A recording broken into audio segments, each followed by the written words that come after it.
Itinerário de professores, educação étnico-racial, práticas e culturas universitárias e o colégio de aplicação. Em torno desses 4 eixos, foi elaborado um trabalho de caráter analítico, histórico e documental. Estamos falando do lançamento do livro 12 Histórias sobre a URGS, a pesquisa como resistência ao esquecimento. O lançamento dessa obra foi no dia 9 de maio, aqui na Faculdade de Educação. O livro ele nasce de uma percepção que há muitas histórias sendo produzidas na universidade sobre diferentes temas e não estão reunidas em um único livro. Então, nós percebemos esse grupo de 2 professoras e 2 doutorandos do programa de pós-graduação em educação aqui da URGS, fomos atrás dessas histórias. A maioria delas tem uma inscrição grande com as memórias da Faculdade de Educação da URGS, mas não só. Há outras histórias que aconteceram em diferentes lugares da nossa universidade.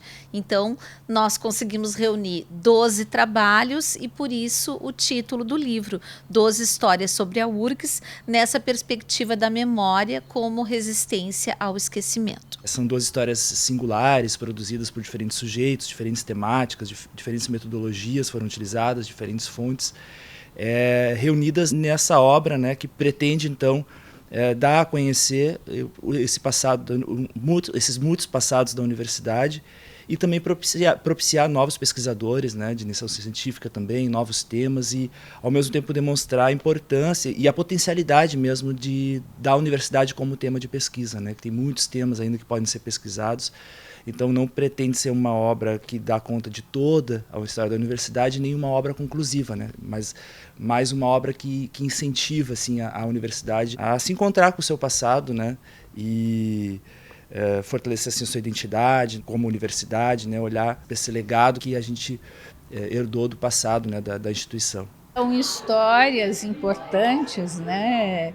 Importantes no sentido de que traz experiências de pessoas que foram se formando enquanto ajudavam a formar a universidade, a faculdade, seu campo de formação.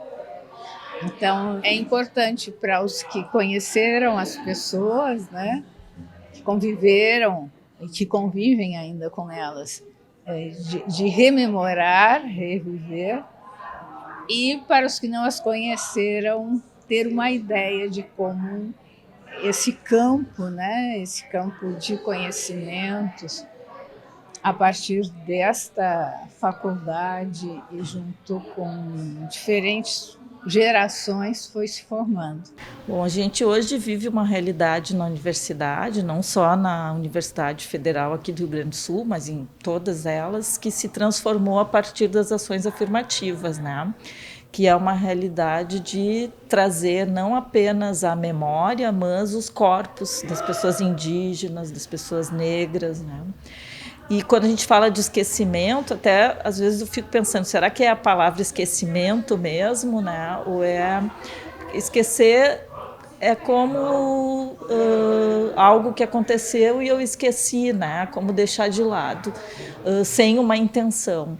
Mas aqui a gente está falando de outra coisa, a gente está falando de uma atitude de não lidar com a realidade social e racial do nosso país. A universidade foi, por muito tempo, ainda é, hegemonicamente um lugar só de pessoas brancas, né, e de uma classe superior economicamente. Eu queria ainda acrescentar como é que nós organizamos essas histórias, né, procurando construir núcleos narrativos para que houvesse uma sintonia no livro. Então, o primeiro eixo, ele se intitula Itinerários de Professores.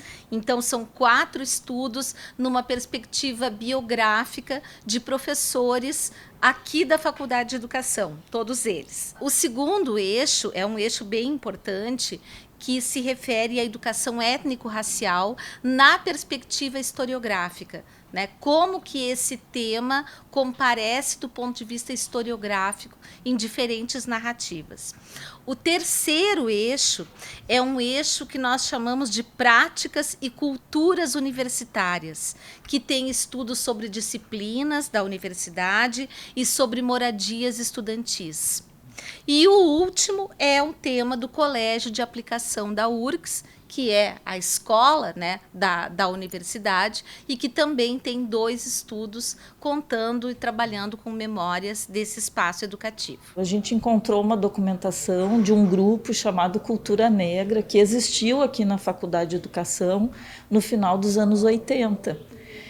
E, portanto, antes da lei de 2003, 10.639, né, antes das ações afirmativas, havia um movimento dentro, mas muito ancorado no movimento negro aqui de Porto Alegre, né? Então, um movimento que estava dentro da Faculdade de Educação, que buscava assessoria fora da Faculdade de Educação para dar conta dessas temáticas e dessas vidas que também estavam fora, né?